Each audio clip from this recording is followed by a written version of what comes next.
can you see this person's perspective, Right. but can you see beyond this barrier that is in front of you right now? And we do get to that place of gratitude and actually appreciation. Now, it takes us refusing to stay in a victim mindset in order to do that. That's hard to do. That's hard to do. Sometimes. Hi, Teri Pugh. How are you? I'm doing well. How are you, Devon? You know, I feel awful. I'm sorry. I don't feel good at all. But that's where I'm getting today's subject, because I think I found this little picture, and it kind of says that when everything's kind of like that, you know, when the body says stop, there's a little thing that says trauma. My son is seriously ill. Worry. My boss is constantly pushing me. Overload. I tripped on my bike. I was bullied at school. Expectations, resentments. My mom was also sick. I have just gotten divorced. It started when I met them. All of those things kind of swirl around in everybody's life. And then all of a sudden, our body starts. I told somebody, I said, my body is having to cash some checks that my mind wrote a long time ago. It happens that way. The body is such a resilient vessel, and it can hold so much. Mm-hmm. But oftentimes the body and the brain aren't working together on just how much is too much. And so the brain is like, I can take on more. I can take on more. I can take on more. And so the body becomes taxed. Yeah. And I tell people often, you either take breaks as you need them when you're aware to take them, or the universe, God, whatever you want to call it, will give you one when you least expect it. And so when we push it to the limit, inevitably there will be a backlash on not listening to ourselves to rest. Right. Whatever that is, rest, eat healthy, whatever. We've got some folks who are joining us. Elizabeth is here, and Candy has joined us. Hi, Candy. Hello, Corinne. And Elizabeth's kicking things off. Oh, my brain takes on way more than my body likes. Yeah. And it'll keep us in a mindset of just being busy. And then when we're busy, I was just talking with a client this morning, talking about, being busy and then not truly taking care of yourself. So there's a lack of eating properly or eating at all. There's a lack of rest. There's the waking up at all hours of the morning. There's the not being able to go to sleep. There's all the worry that the brain goes, but then what about? But then what about? Many times, and there's the book, and I don't even know the name of it, but it's the Louise Hay book about You Can Heal Your Life. Yes. But the manifestations of our mental angst, of our issues outside, our external, it's not just overworking. It literally is the stuff that we need to do something about. Procrastination out of a bad situation, when you stay in a toxic situation, that has long-term little layers that start building up as dis-ease, not disease, dis-ease. Right. And it really does come out in the form of things like, it's long been said that things like cancer and issues with our body, heart issues, those things, there's even something called the broken heart syndrome. And a friend of mine lost a child, and she started going to the hospital, and the doctor said, you literally have broken heart syndrome. And it was something that she said, it just a weakening of the heart brought on by so much trauma and so much loss, and not being able to find a way to deal with it. Right. And it comes out in other ways. Like we'll come out with physical manifestations in our body where we're not taking care of ourselves, and then our body begins to break down. And if we're really good, we'll Band-Aid it. We'll Band-Aid it all. We'll have all kinds of Band-Aids, left, right, backwards. They're double sticking on each other. But what we have to understand is that we can only Band-Aid so much. And then that Right. starts falling apart. And, Right. those physical diseases that come through our body show up in anger, in resentment, in fear, in anxiety, in depression, in cancer, in heart issues, in you name it, you name it.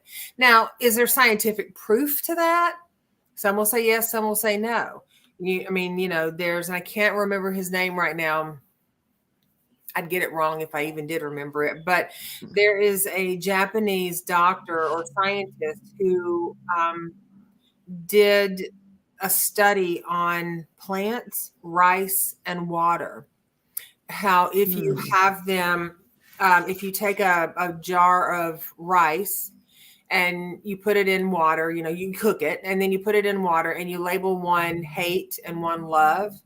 And every day you go in and you talk hate to the one and you talk love to the other one within a matter of weeks. Now they're sealed, so there's not going to be a lot of air getting to them, but in a matter of weeks, the rice is, moldy and kind of gross. And the rice that you talk to love to or kindness to is, it's still old rice, but it's not molded rice. I'm sorry, Jack keeps walking by and hitting my thing today. So good. And the plants, the one would wither, the one would grow and bloom despite watering them. Snowflakes, one would look sort of like a distorted blob of crystallized water, and the other would be this magnificent snowflake. And when out of the prison, we did studies on this, and the same thing goes with us. We as human beings are made up.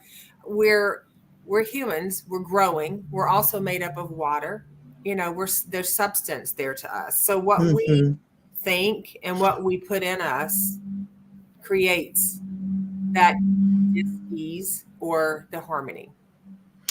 Man, it really, really does. And I always say, listen to your body. That Louise Hay book, it is uncanny. Like if I have chest congestion or I have trouble breathing or something like that, you look in there and so what it signifies in your body and what you're going through, and it will be right on the money of what you're going through externally.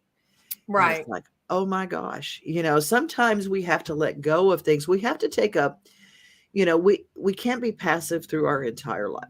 We cannot live life and be passive. Sometimes we have to do things and we have to be a person of action, as Andy Andrews would say in the book, another book that I really love called The Traveler's Gift. Corinne joins us and says, I have vacuumed. Yay. So she did that. Joyce says, good afternoon, beautiful girls. Also offering that the sunrise I listen to on St. Augustine Beach every morning. But he said that he loves the quote, the body can do amazing things if the mind would let it. Yeah, absolutely. Sure. And I just Googled, and it's Dr. Emoto Dr. Emoto, EMOTO, for anyone that wants to look that up. Oh, I definitely want to look that up. Just type in rice experiment, Dr. Emoto, and it'll come up with all the different ones that he's done. Elizabeth says our minds are so incredibly powerful. Sometimes I find it a bit scary to realize how much my body responds to even unconscious thought. And exactly. And here's the kicker to that. We have our mind and then we have our brain. Okay. This is going to be delicious. Let's unpack this together. Well, our mind is this. Our mind is our higher consciousness. Our mind is our connection to source, whatever that source is for you. This is our mind here. Our brain sits inside our skull. Our brain is programmed with our experiences, with our fears, with our joys, our brain is imprinted, and our behaviors and our patterns come from our brain, our training of our brain. The mind is where we go, I'd like to shift those behaviors.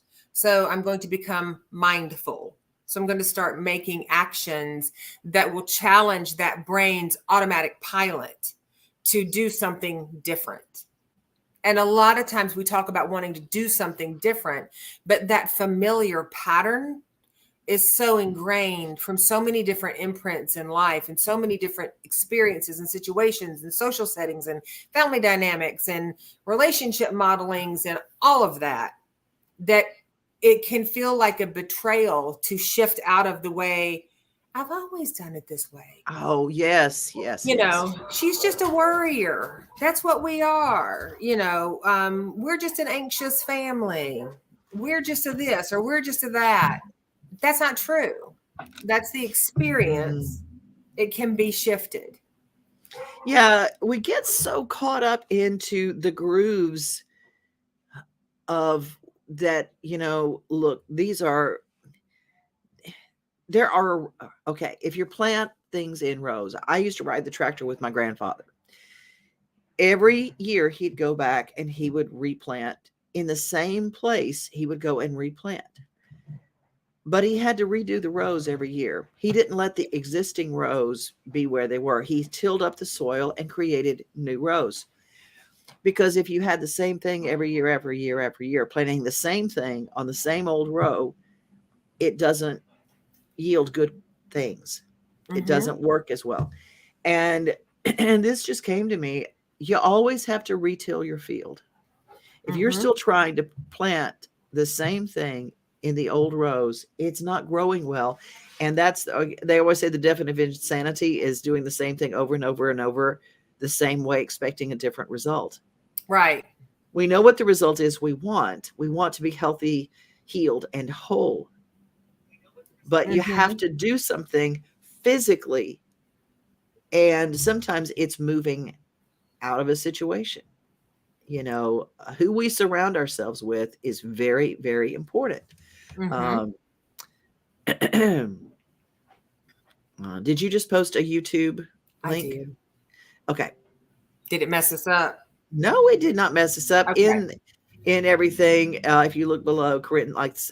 I'm glad you like my little farmer thing. Everything I do farming, and that YouTube link is down. And it's on Transcending Turbulence with Teri Pugh's page. That's the Dr. Emoto.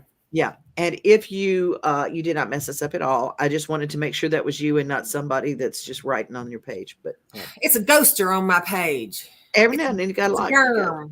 We have those people that get on our pages and just peek, I know. And I had to go back and look. There was some on the YouTube channels. And I'm going, they posting like nasty things. I had to go in and remove a whole bunch of those. I didn't even know those were there because that doesn't always show up while we're doing the show. And I went back and I'm going, y'all, if we're posting videos of saying, nasty stuff, that's not from us. Somebody has come on there and said something. Or if we're asking you for money, or if we're asking you to follow something, or if we're telling you whatever, before you follow, before you check on anything, or before you click on anything, send one of us a personal message and ask us. We will get back with you. And the answer is probably don't click on that. Don't click on it. If it says, hey, did you see this? Even if it's from someone because people get hacked all the time, every day. Absolutely. Okay, I digress. When is it time when you are in a relationship and you are just exhausted all the time, you cry more than you smile, things are difficult. I always say some people are meant to be paragraphs, some are just chapters, and some are whole books. You got to know the difference. Well, I think that can be in any relationship. It can be in family dynamics. It can be in intimate relationships. It can be in friendships. Exactly. Knowing, and here's the important thing to track with. There's always two different perspectives in that relationship. Always. And so both people are going to have their truth, but you have to be able to look at yourself and know when you can't, or when it's not healthy for you, when boundaries haven't worked, when communication fails, when when different things evolve, you have to know when done is done. And that means, like with friendships, sometimes you have to walk away from friendships, not because you don't love the person, not even in a relationship or in a family dynamic. Is it because you don't love the person?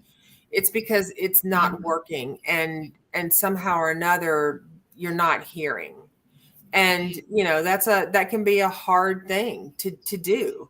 I think when 2020 came around, a lot of people recognized that there were friendships that they just needed to not be in anymore. There were relationships they just needed not to be in anymore. There were family dynamics that they just needed not to to do anymore. And fortunately, with 2020, that gave us permission with the family dynamics, because everybody just said, "Oh, it's COVID, I can't come." And so that kind of worked. It worked on all of those things, but I also have seen an onslaught of people who got in relationships. I've got several people that I work with that got in relationships in 19 or 20. And then they were on lockdown together. And then they were in the relationship together. And now they recognize that it's not working. And they're trying to figure out how to make it work. And it's like, it only works if you both want it to work.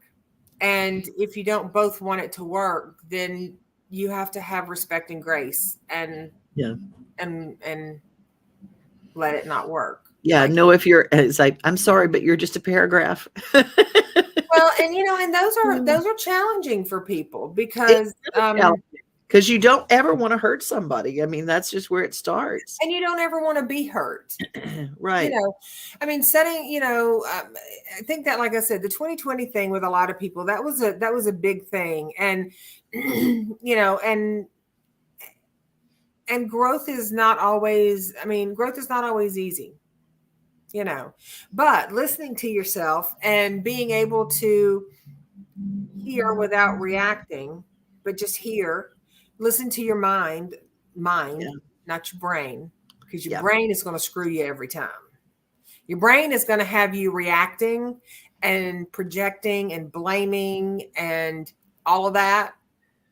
Well, you said, well, you did. Yeah. Mm-hmm. And a lot of times it's from past experiences. People are, their brain is going, "Oh, I remember this from before." And they're applying it to current situations, and they're not applicable. Yeah. They're not applicable, Right. Bill. Hey, Bill Simke is with us.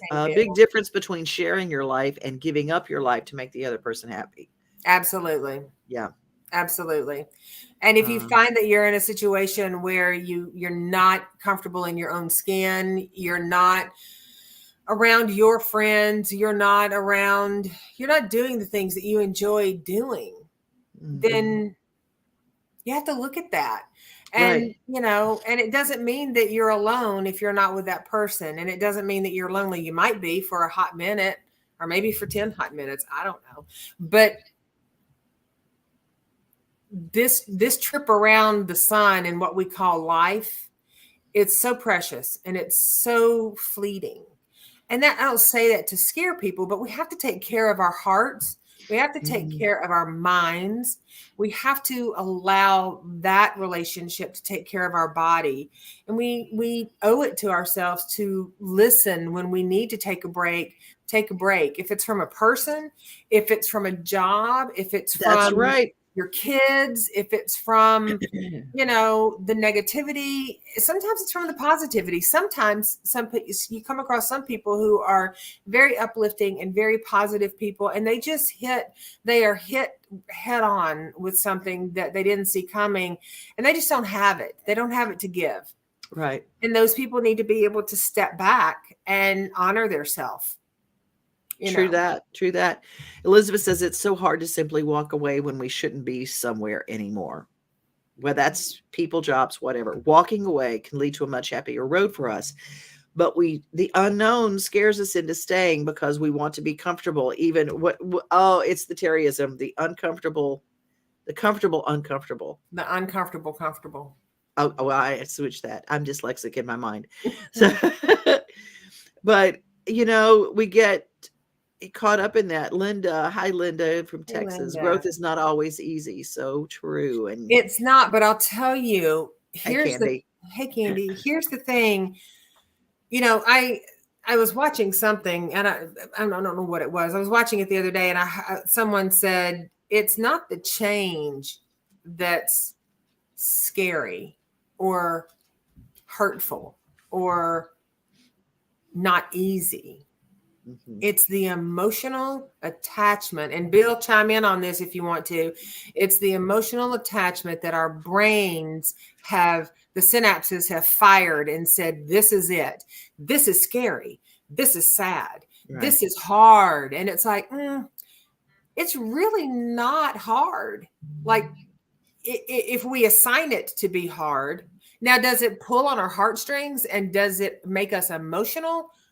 Absolutely, yes.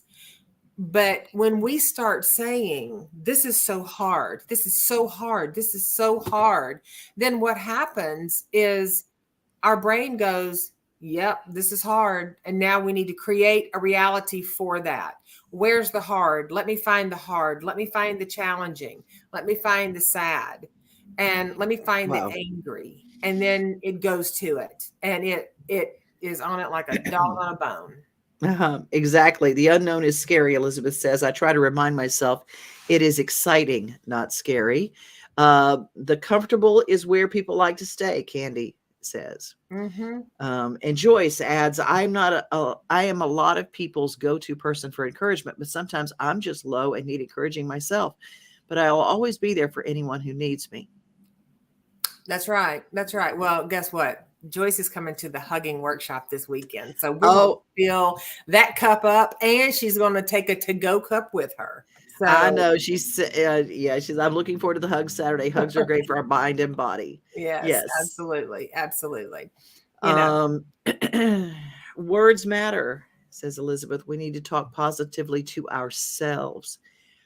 There's something that stood out with Joyce, what she says, but I will always be there for anyone who needs me. Okay, I want us to reframe that. I used to say that, Joyce. I was always there for anyone who needed me. I am no longer that person because I need me sometimes too.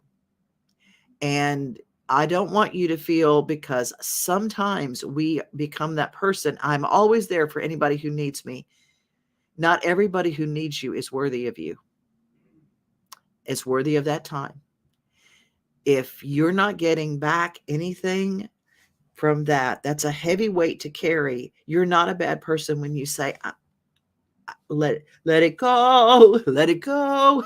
You can literally let go of those people who are so heavy a burden on you that it makes you ill. Your body will tell you when you feel literally sick after being in the presence of someone after a certain while, you avoid this. This goes off and rings and you look at it and you get this little inside your body and you go, oh no, they're calling, as if they can see you respond. Those are all ways that our body tells us not worthy of our time at that moment. We're not bad people when we let things go when they're not good for us. Okay, I'll get off this box I was standing on. But I've got some people who are saying, yes, you get it. Candy is there. I have one friend that I just cringe when I see her. I know our body will tell us. Our body tells us. Right. And taking breaks from that, is important. Mm-hmm. If we're not taking a break from it, then something inevitably will happen. Like, I know we've all been here, and I'll say we've all been here because we're all human. There's been a point in time in probably most all of our lives where we've done and we've done and we've done, and we even don't want to do, but we go and we do anyway. And then we don't feel well. I'm not saying that they had bad juju and it rubbed off on us. I'm just saying we've just exhausted ourselves when we know we didn't want to do something. I work with people all the time that'll say, I'm just exhausted. And I'll say, well, what are your plans this afternoon? Well, I'm going to go help my friend, da, da, da, da, da, yada, yada, yada. Or I'm just exhausted. Well, what are your plans this weekend? Well, I got to go do this and this and this and this and this. And I'm like, where's your square on the calendar? Where's your square on the calendar? And oftentimes I hear, but it makes me feel good to help somebody. Feeling good is a dopamine that happens. It's not going to carry you through when your body is going, look, I want you to feel good, but I'm exhausted. I need to rest. I need to not be around this person. I need some healthy food in my body. Right. I need you to take care of me the way you take care of everyone else. There's a great the great book that I read. Man and woman were in a marriage, and they'd been married for some time, and she took a back seat to his career a lot, and he took a back seat to whatever she wanted to do all the time. And the two of them have they were ships passing, and she was diagnosed with cancer. And now I'm not saying this is what everybody needs to do. I'm not saying that, but the two of them decided, we're going to quit our jobs. We're going to we're going to both do a retirement thing. They had planned well for their lives or whatever. And they did go to some places that they'd always wanted to see. Then they stayed home, and then they watched funny movies every afternoon. Funny movies. They laughed and anything funny. They would just laugh. And she went back in and did a PET scan. They couldn't find any cancer. Laughter doeth good like medicine. I mean, it's scripture, but it is true. And that there are some times that we need to do something that nourishes us, that lifts us, that makes us laugh. If you're not laughing in your life, if you have lost your sense of humor, there's a way to find it again and find a way to do that. And if you're with someone who doesn't allow that, or you're in a job that literally saps your resigning, right now, there's a help wanted sign everywhere. My friend Jim, his brother, very well credentialed. He had always been a businessman, blue collar guy, had all this book learning, as they say, where I'm from, had all these degrees, and he walked away and he started a Smoothie King. He loved his job at Smoothie King. He loved having a Smoothie King. It changed his life. And when everybody asked him about why, he goes, because I like what I do. Mm-hmm. Everybody's happy. When I hand them a new smoothie and it's good for them, it makes them feel good, makes me feel good. I love what I do. If you don't love what you do, don't do it anymore. Do something else. Right. Literally. And if you're in a position where maybe that's not super easy for you to just change jobs immediately, then give yourself permission to dream about something different. Give yourself permission to journal about something different. Give yourself permission to visualize something different, because when you introduce that to your brain will go, oh, okay, so it's not impossible. It actually is possible because I've already experienced it.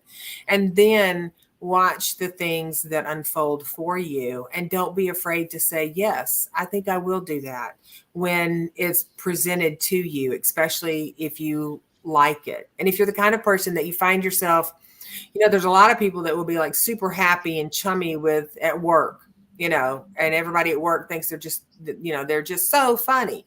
You have to also know that, you have to take time for yourself. You have to care for yourself. You have to be transparent and authentic, because no one is funny all the time. I had a client tell me the other day, and I asked her, I was like, oh, I'm going to have to write that down. And she said, oh, I don't care who you share it with. And I said, okay. She called it the girdle effect.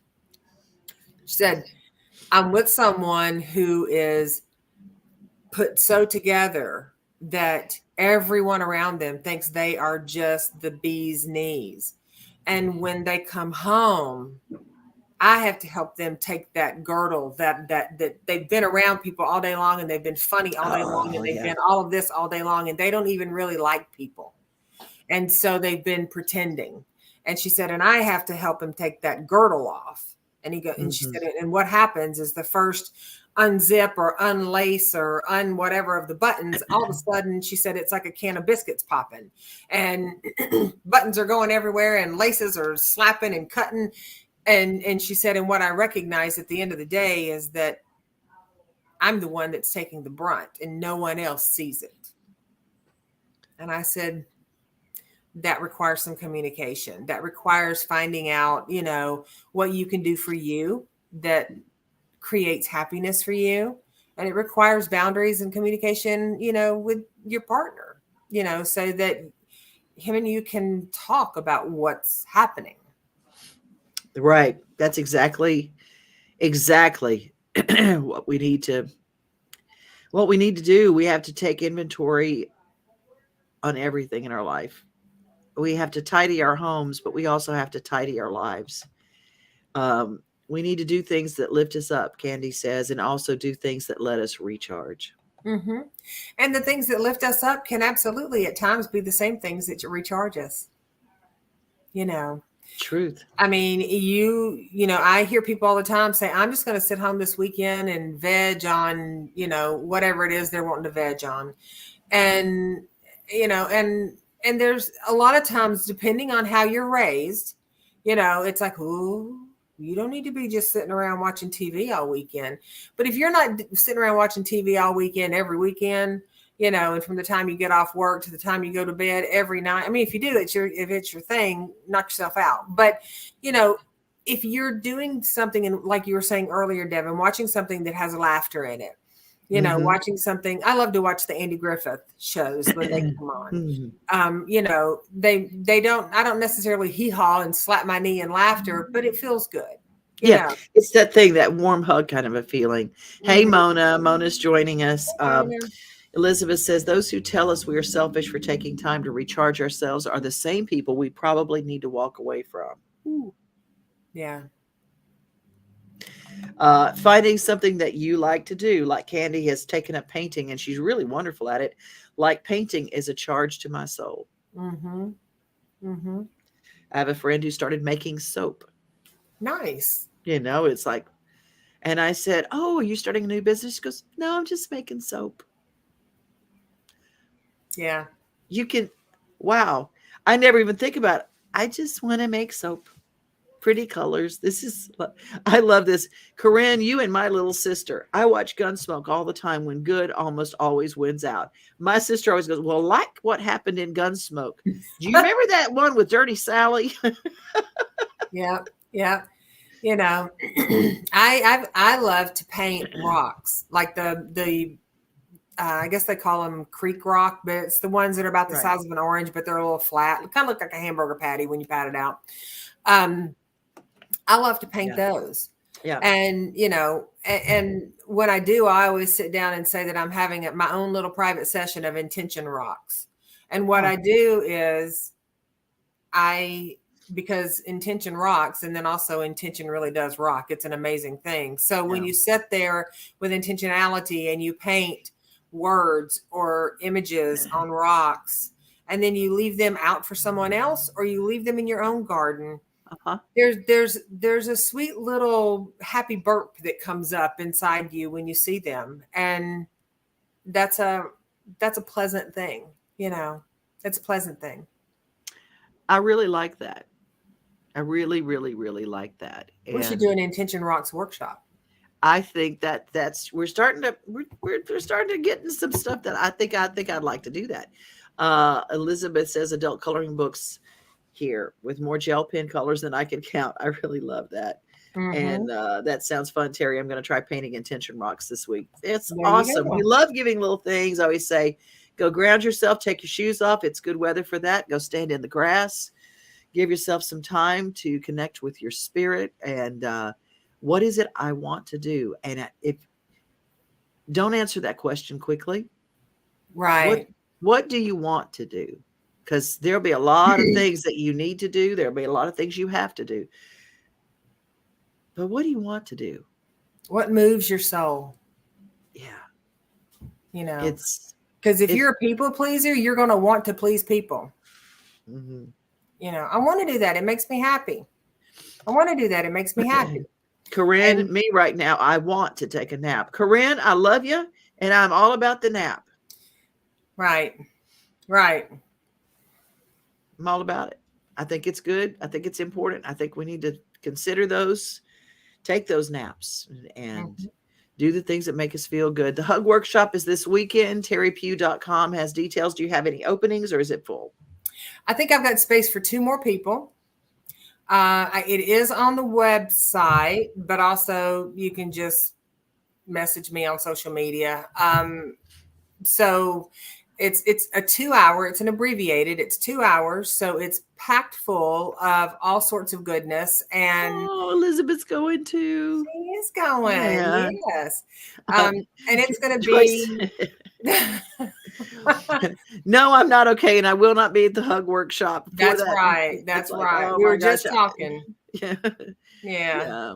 She's And trying so, to get over a little bit of a bug that's trying to catch her. So yeah, that's why I did this whole thing today. I go, what do I need to clear out of my system? Yeah, okay. So virtual hugs for everybody. Linda, oh, I used to be such a people pleaser. I've learned the hard way to put myself first, Candy says, that's what I used to do all the time, Teri, but I've curbed my people pleasing ways. yes, yes. Yes. Absolutely. Absolutely. And it is,